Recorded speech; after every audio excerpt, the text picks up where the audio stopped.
ആ കത്തി എടുത്തിട്ട് അവിടെയുള്ള പാറയിൽ എഴുതി വെച്ചു. പാറയിൽ ഇങ്ങനെ കഷ്ടപ്പെട്ട് എഴുതി വെച്ചു. എന്ത്?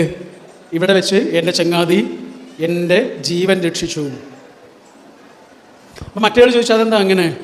ഇന്നലെ ഞാൻ നിന്നെ അടിച്ചപ്പോൾ നീ മണലിലാണല്ലോ എഴുതിയത്, ഇന്ന് ഞാൻ നിന്നെ ജീവൻ രക്ഷിച്ചപ്പോൾ നീ പാറയിലാണല്ലോ എഴുതിയത്, അതെന്തുകൊണ്ടാണ്?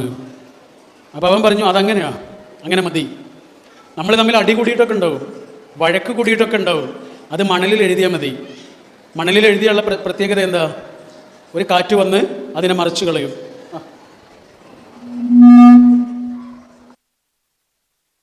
മണലിൽ എഴുതിയാൽ ഒരു കാറ്റ് വന്ന് അത് മറിഞ്ഞു പോകും. പിന്നെ ആരെങ്കിലും അതറിയോ? നമ്മൾ അടി കൂടിയത് ആരും അറിയണ്ട, നമ്മുടെ മക്കളൊന്നും അറിയണ്ട, നമ്മുടെ പേരക്കുട്ടികളൊന്നും അറിയണ്ട, ആരും അറിയണ്ട. പക്ഷെ നമ്മൾ സ്നേഹിച്ചത് അങ്ങനെയല്ല.